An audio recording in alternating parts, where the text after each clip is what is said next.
Hey, Rachel.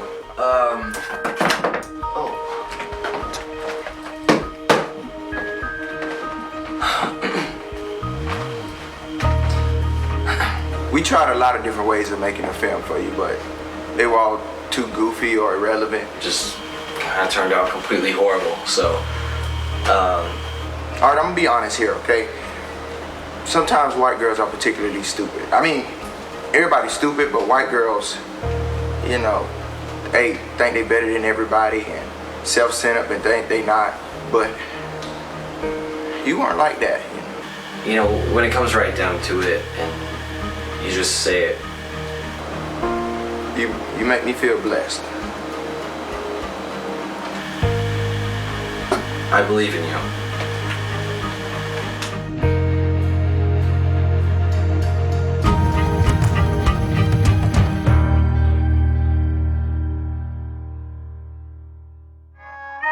At the outset of writing this book, all I knew was that I wanted to write about teenagers, something that took place in high school, something that was funny, but that also had some real sadness in it. Specifically, our expectations of ourselves when someone very close to us is dying. The book had a lot of personality on the page in a different way, but when they talked about who was going to write the script, everybody thought it'd be an interesting idea to give Jesse a shot. It was his first screenplay, and for a first script, it really is, it's terrifically written.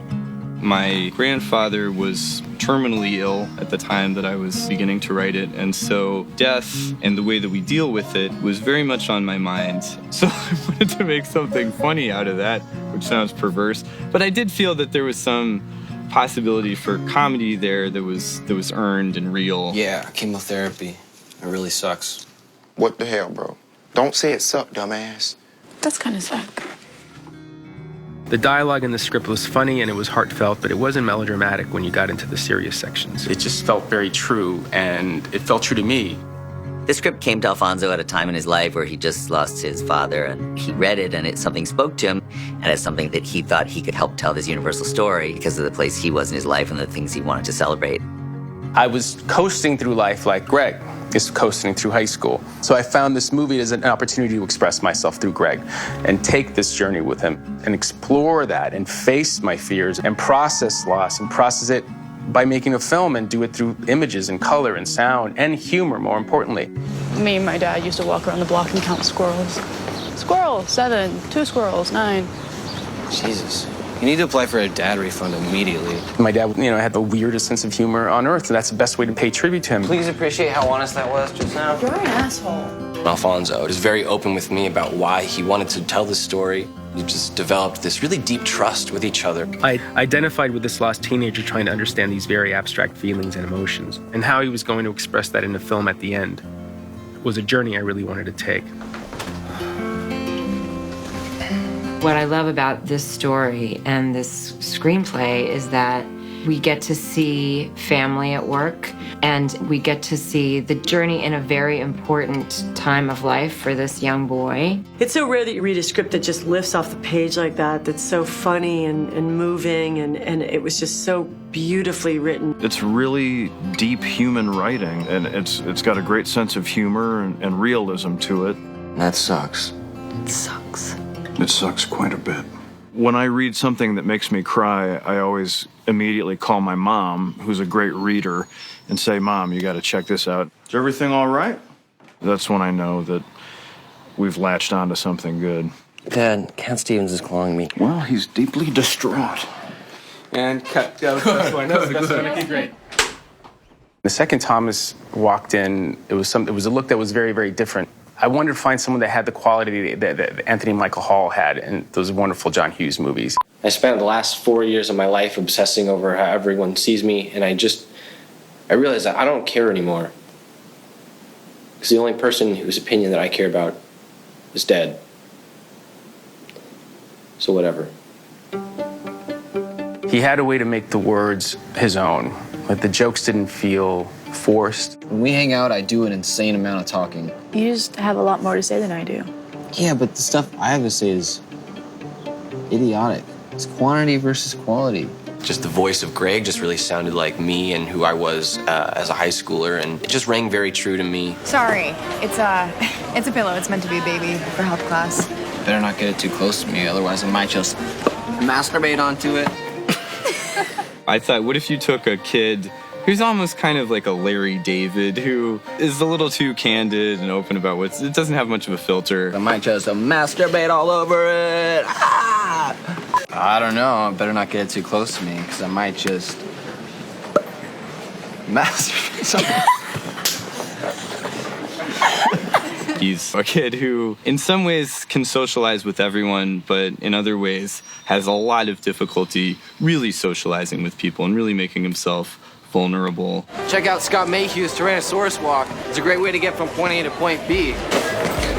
Jesse just writes in such an honest way that's clumsy but so real, and he just completely captured that. Look, you guys can go if you want. We're on drugs. Oh, shit. Why are you on drugs? It's all believable. You know, it's nothing that is on paper, either in the book or the script, that's too far-fetched. We ended up getting trapped in an elevator. We were stuck in there for like 25 minutes, and we had to breathe the weird marijuana air. Earl, am I right? That's exactly what happened. So it's like everything is relatable. I mean, what was I thinking?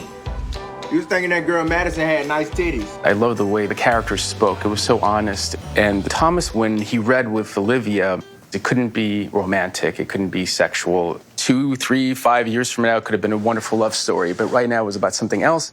Anyway. Yep. And there was a beautiful chemistry between them. Seriously, like, how many pillows is that? God, I wish I had that many pillows. So like your parents or something?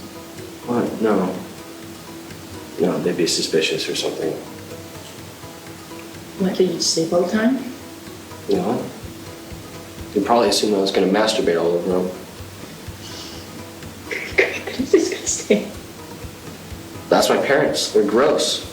Working with Thomas, I've never met someone who just seeing their face makes me so happy. And from day one, it just felt so solid and platonic. And I was like, this guy is so cool and I want to be his friend. It just worked. She's just such a giving, caring person, and just, I mean, as an actress and a human being. That was a monster laugh. I connected to the character of Rachel on one level because she's artistic and she's soulful, and that resonates on certain levels with me. I just thought it would be easier than this. She goes through this intense chemotherapy, but I wanted to do that justice, just not portray her as a victim at all. I'm probably gonna stop treatment pretty soon. Get out of here, Greg. You've done your time. You don't have to hang around with a sick girl anymore. She has to face the possibility of a compressed life. And she has a series of very, very dramatic scenes, and they never felt false. She just has this ability to find the truth in a scene. Make me laugh. It kind of hurts. When you see her in the movie, she seems so young and full of life, and then so mature.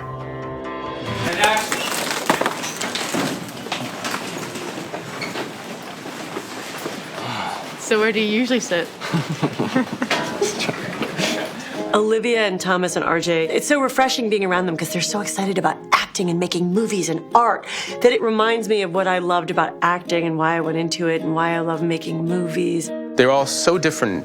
Their backgrounds are so completely different, but they just have this wonderful flow to them, and I think you can feel it on set. You can't like fake chemistry with a friend. You kind of just have to start hanging out with them and get to know them, and have your own inside jokes, and all those things bleed through on the screen. So So are you cool? Are you cool? So are you cool? We were just always together, and just being genuine friends first, it made our craft much more pure on set. It's so cool to like see them really seizing this and like digging into it. Thomas and Olivia have a little more experience. RJ, he's just a total discovery. What the hell is wrong with you right now? Like all apologetic and shit. Look, making everything about your sorry ass. Look, that's not what we came over here, okay? His raw talent and his confidence was exactly what we needed to bring Earl to life, and exactly the energy that the film needed for these three friends to bond. Like, I'm in the mood for some good ass ice cream. You like ice cream? I do like ice cream. Okay, cool. Me too. Earl Jackson, EJ, if I could. Earl is a quiet storm. He's very reserved, but when he has something that needs to be said or somebody that needs to be defended, you know, he's that person.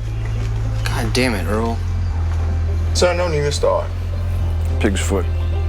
It was a challenge to me because I'm like extra hyper. I'm like a Sour Patch Kid times 10 with a little bit of coffee and Red Bull. And Earl Jackson's just like a nice shot of espresso with some water and lemon, you know? He's very calm, and Alfonso showed me how to bring it down, because at first I was just like, okay, Earl is like, ah!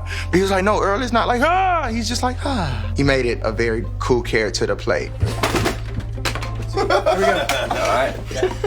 Still rolling. Still rolling. How you holding up, man? His enthusiasm for working on a movie in general is just like through the roof because it's his first time. So he'd come on to set and see like a camera and be like, whoa, what is that? You know, it was so funny just to see him kind of experience everything for the first time. Working with RJ spurred us on and made us realize just how lucky we are to be doing this job. I was learning like literally the whole time I was on set. I wish school was this fun, okay? I would have had no problem waking up in the morning, eating Pop-Tarts and running to the school bus, you know? Because it's just like they made it so fun. Good cut, man. That was amazing. There was one night in the fight outside of his house where the whole crew was speechless because he'd gone to a place that I think was even unexpected to him. You care so much about what...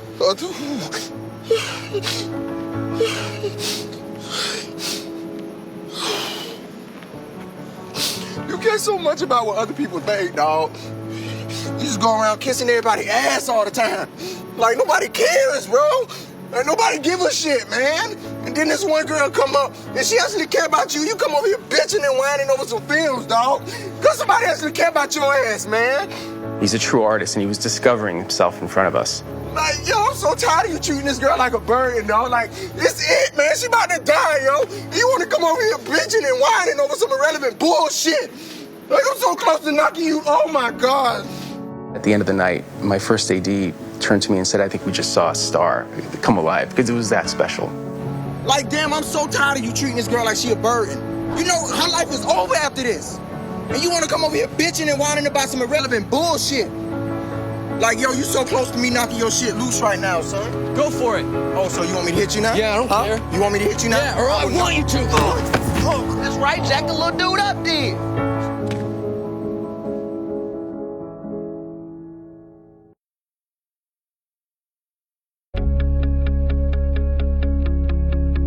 Jesse Andrews is from Pittsburgh. The novel and the script are both scripted to take place in Pittsburgh. It's a very small film. It's two people in a room. We could do it anywhere. But I wanted to see Pittsburgh. I didn't know what that looked like. The bridges or the staircases were in the script, and it was just about discovering it for myself and then sometimes working scenes into different locations so it isn't just a walk and talk. Because Pittsburgh is so visually arresting. There was this beautiful street that had these beautiful townhouses, and every house had its own character. We went over to Jesse's family's house for dinner one night. It had African drums in the corner, and it had just this warmth you could just feel was genuine. We sort of broached the idea like, hey, Jesse, you think your parents would ever let us shoot in the house? When I was creating a house in my head for Greg, these are the rooms that I just tend to inhabit in my imagination. That was one of the weirdest things to get to shoot in the author's house. Greg's room was Jesse's old room. There was just this great authenticity to it, and the house just felt very lived in. The walls are this like light celery color, and the baseboards and door kind of a British racing green. And that's where he feels safe. And then when he leaves his safety of his bedroom, he has this jacket that he wears repeatedly throughout the movie that is the same color palette. And so there are pieces that he takes out of his room and travels with him, and using that as a sense of armor. It's an identity as he moves about the world. I just feel like, you know, for a kid like me in high school, the best case scenario, just survive, you know? We shot at Jesse's old high school as well, Shenley High School. It looked like a prison, and I love that. It's exactly what it should be. It's an historic building, a lot of famous alumni too, Andy Warhol, Bruno Sammartino, a lot of jazz musicians. The building itself was built in 1915, so it's old. It's a little bit decrepit, which we're playing up. It's a different kind of high school experience, a texture, an aesthetic that I hadn't seen before, and that made me very excited. It gives it this great sort of imposing, like cold vibe, which is kind of the way that Greg sees high school anyway. It was so visual that it only made the movie pop even more because I wanted it to be a visual experience. In the original screenplay, there was this series of what Jesse called Robo-Greg visions. We'd shoot the scene and then replay it again as he saw it. It delayed meeting Rachel by a significant amount, and it added a motif to the film that we had to continue, and it started to overstay its welcome. And the second we lifted it completely, the movie just moved faster.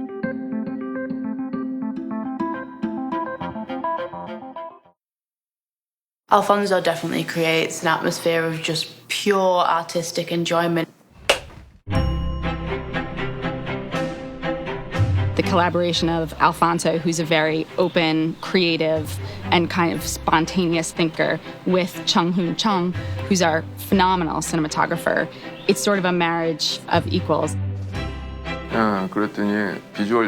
Alfonso said that you're the first DP that talked about the drama and the humor, so he just hired him on the spot.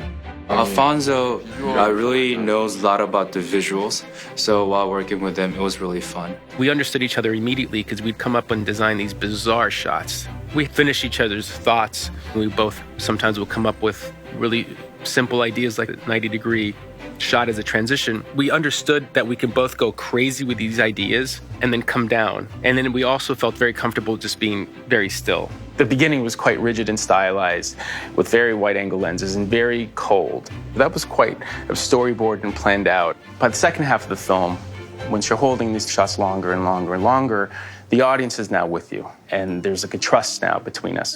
I think that's the way to go, Connie. We shot a scene, and it was fairly simple on the page, but what he ended up doing was combining two scenes and creating this basically one-shot move that incorporated the entire house. Hi, this is Rachel. Hey, it's Greg Gaines. Hi. While we were doing the first part of the first conversation, it just felt like, what if we never saw Rachel's world until we walk into it with Greg? I just thought it might be more interesting visually. Ready, and action. And the next thing we knew, we were performing this very complex and beautiful shot. We followed the mom into the dining room, and then at that point, Greg is pacing around the house and walking on a table, just very comfortable. I wanted to feel like this is a house that's very lived in. And if you think that all these excuses that you're making are more important than the happiness of a girl with cancer, a friend with cancer.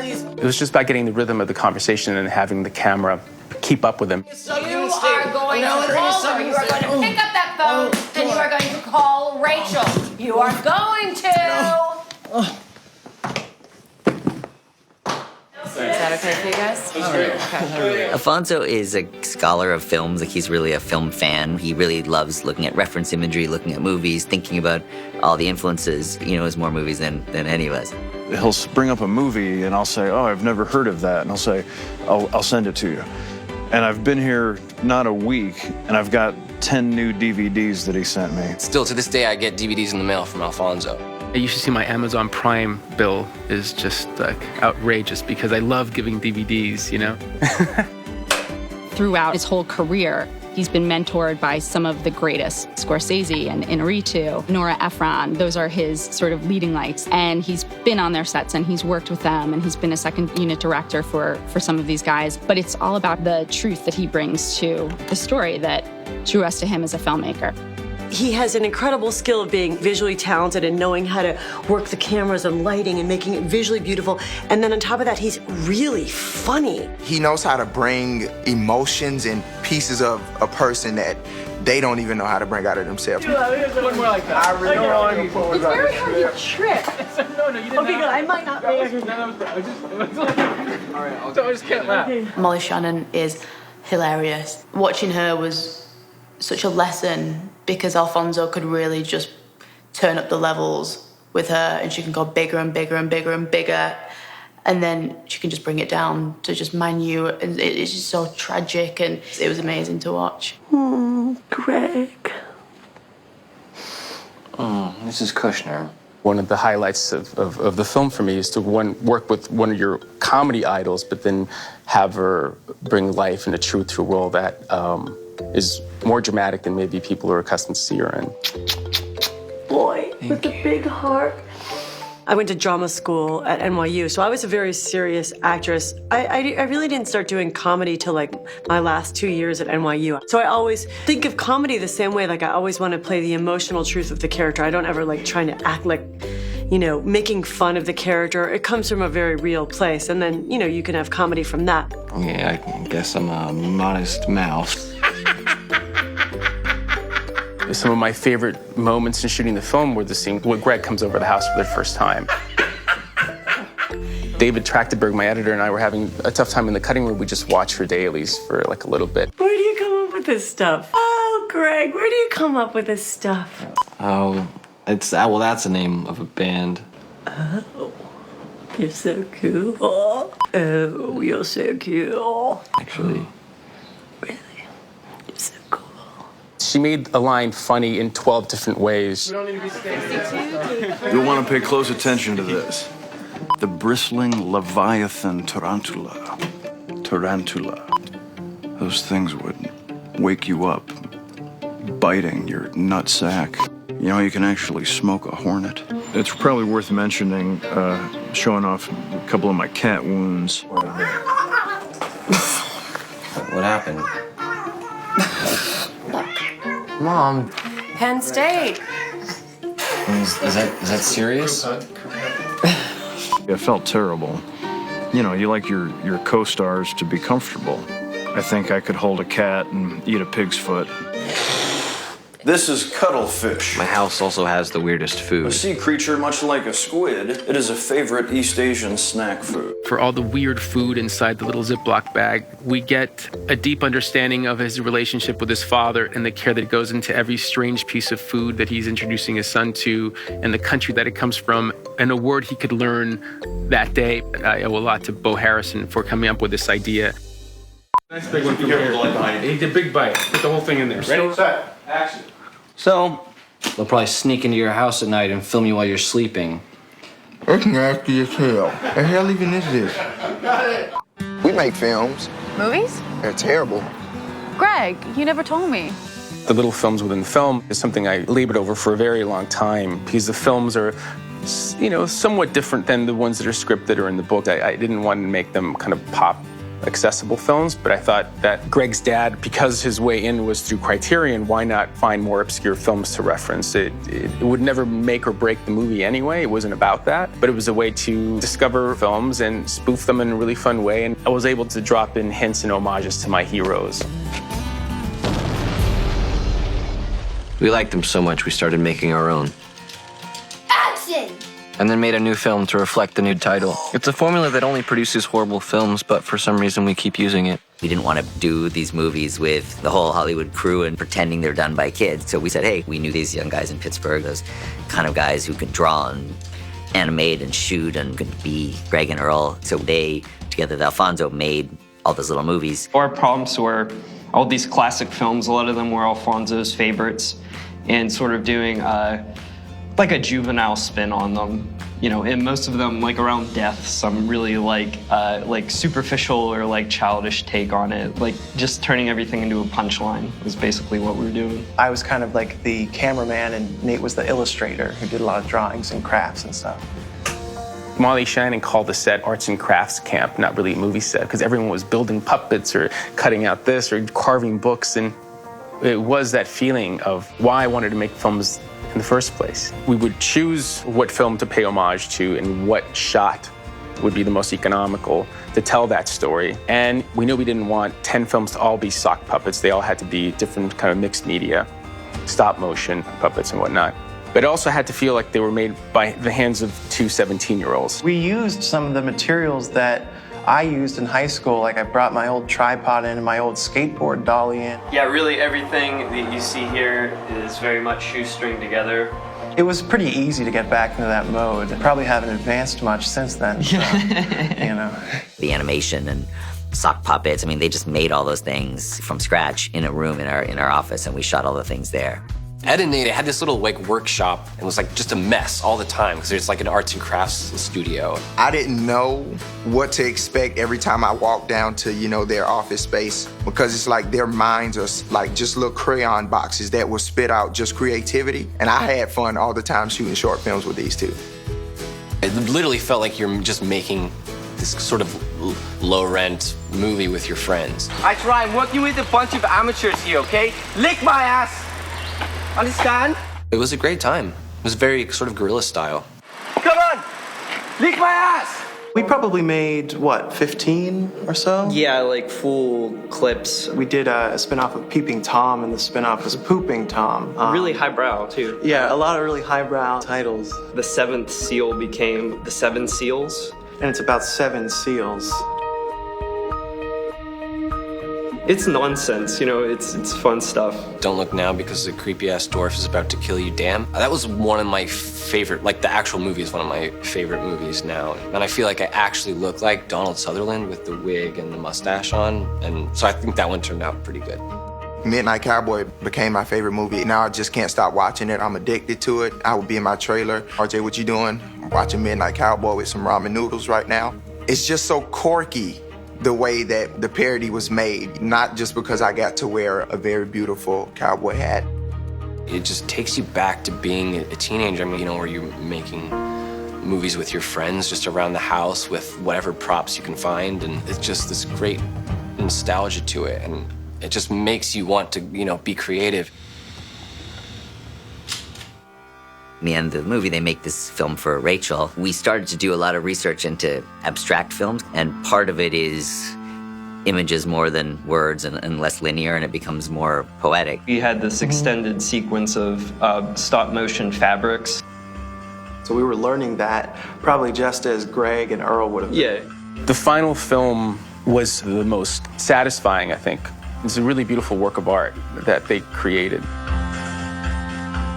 This is a parody of Warhol's Screen Test with them shooting themselves, which is a little more in the tradition of the things they had done before. And then stop motion, which was inspired by the Charles and Ray Eames film, and you'll see that there's a burn-in in the second scene in Copacetic Comics. You can see that they're becoming less literal and still playful, and it is about her because it's her pillows and the ongoing joke. And then it had to then evolve into something else. And it was this thing of, almost Rachel becoming energy and how to express that in a way that was abstract.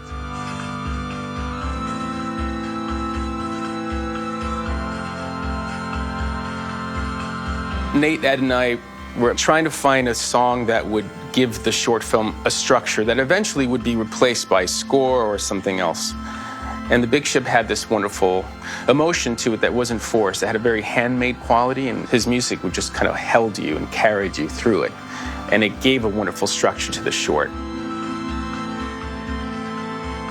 I realized that Brian Eno's Big Ship was absolutely necessary, and then his film became, the sound of my film.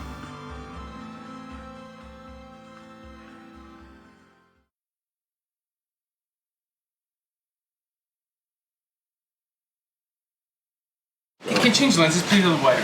One wider. It was very important to me that we experience the movie. I wanted to feel what they're feeling. And we tried to, as best we could, shoot in continuity so we can take that journey together. Action. Shooting it in linear was so helpful because we really mapped out when Rachel's chemotherapy treatments were and the stages of the cancer that she was at. So for me, just on that emotional level and how to play the fatigue and just the sense of hope and then hopelessness, it really, really helped. And it rarely ever goes that way in films. To go through this process, it was just like this great emotional trigger for me. Alfonso just wants to be totally new and totally unique. It made it way easier, and it made our craft much more pure on set. That's what made this movie a great experience. I don't think I would have had the same performance. It's so much harder than I thought it would be. Olivia has a series of very, very dramatic scenes. and they never felt false. And the shaving of her head is something that she was adamant about doing. Are you nervous? Terrified. You see bald caps in film, and even like the really, really good ones, you can still kind of tell it's a bald cap. So I just reached out to Alfonso. I was like, let's just shave it. Oh, God. Oh, God. I'm freaking out. Some of my stomach hurt right now. We wanted to shoot it in character, and we were kind of improvising, and the camera was sort of floating around the room because it was going to be part of the last film that Greg and Earl make for Rachel. And at the end of the day, it just didn't feel right to have that in the film, but we got to physically help shave Olivia's head. Oh my God, you're going for the front? Okay. Yeah. Thomas and RJ cut off my little ponytails. And they had way too much fun with that. You know, I would totally do this with you, but my mom would get mad. As we got down to the finish, it got really heavy, you know, and emotional. I was just feeling my bald head for the first time and fell apart for a good 10 minutes. The whole point of shaving the head was, you know, taking control of the cancer for Rachel. It looks good. I promise. It was really special for us all to be there. I feel like that's what made our friendship a little bit tighter, because it made it mean so much to all three of us, even though we didn't shave our head. It was just like being there and a part of that moment. Unforgettable, for sure.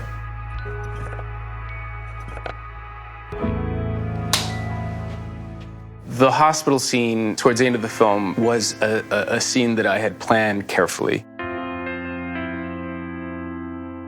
It's meant to be this really gut-twisting thing because you've been explicitly prepared for the opposite. Can I put some flowers on you? A part of Greg is really in denial. He's still trying to wrap his head around the hugeness of what death is and what it really means that someone is not in his life anymore. The scene is just so tragic and the emotion is just so there. And I just felt like I wanted to do that justice. Every shot was storyboarded. And so finally we get to the set, and we're all quite fragile at this point because it's been a beautiful experience. And we're saying goodbye to one of our characters. And I realized that none of my shots would work because it wasn't capturing the truth of the scene. It was very stylized, but it wasn't capturing what I wanted to get out of this sequence. I just took a minute and realized that I had to take the most simple approach to it. I'm not a particular fan of the Steadicam, but I thought the imperfections of that and the feeling that you're almost underwater and dreamlike. So it would be capturing it as if it was handheld. And at that point, that's all we did. Just documented and held on close-ups for as long as possible. It was a very tough night to get through for all of us. I could barely say cut sometimes. You can't prepare for that. It was so personal and close to us all. It was just really emotional. That was the last time I saw Rachel. For the last scene, I thought it would be nice if he was alone in the room and was discovering things about her he didn't know before. Lucy, our prop master, said, you know, it'd be really cool if they had these little dioramas of these little carved books. And we're like, well, these are beautiful, but how the heck are we going to make them? And it turned out that actually two of the people on our crew in the art department took on the task and just sort of spent weekends and nights carving out these amazing carved books. Finding the right book aesthetically was difficult. We wanted to couple the book with the subject of whatever Rachel was carving. We tried to kind of make a connection so that it wasn't arbitrary. What those books unfold about Rachel is that she expresses her loss, her frustrations, her happiness in these creations. This is what she gives back to Greg, and they are all on the steps of the ice cream place together. So we did go look at images to try and recreate that architecturally with each of the characters in the correct placement, and then that kind of morphs into a very abstract landscape that she just could have doodled with, I suppose. This is one that looks like a simple old book, but we were really excited to find it because it's Gulliver's Travels, which Alfonso had talked about, and we just kind of carved that. And that was really fun to make with the little figures. Some like these, there was more freedom. You could imagine a book she liked and imagine how she would carve it. Something like this was coming from a specific note from Alfonso. We wanted something relating to her father. We knew that she had memories of walking in a park with him, so we adapted it into a view looking through a bramble of trees towards the horizon in a single figure, perhaps in homage to the father walking away from us. I saw the books that Rachel carved pretty late into the film when they were finally all done, and that was really, really emotional.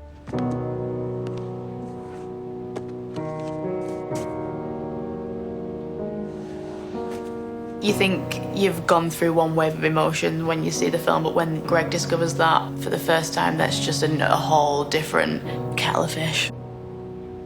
It was just like this great emotional trigger for me. There's all this stuff that she leaves behind, and at that point we had been shooting for a while, and so to just kind of discover all these new things, it was like really intensely powerful. It's meant to be a complete unfolding, a complete surprise. It allowed for us to discover a character through art. The books kind of tied in the idea that even when someone you love has gone, there's still a way that you can keep finding out about them, and that's such a lovely thing to take away from life in general.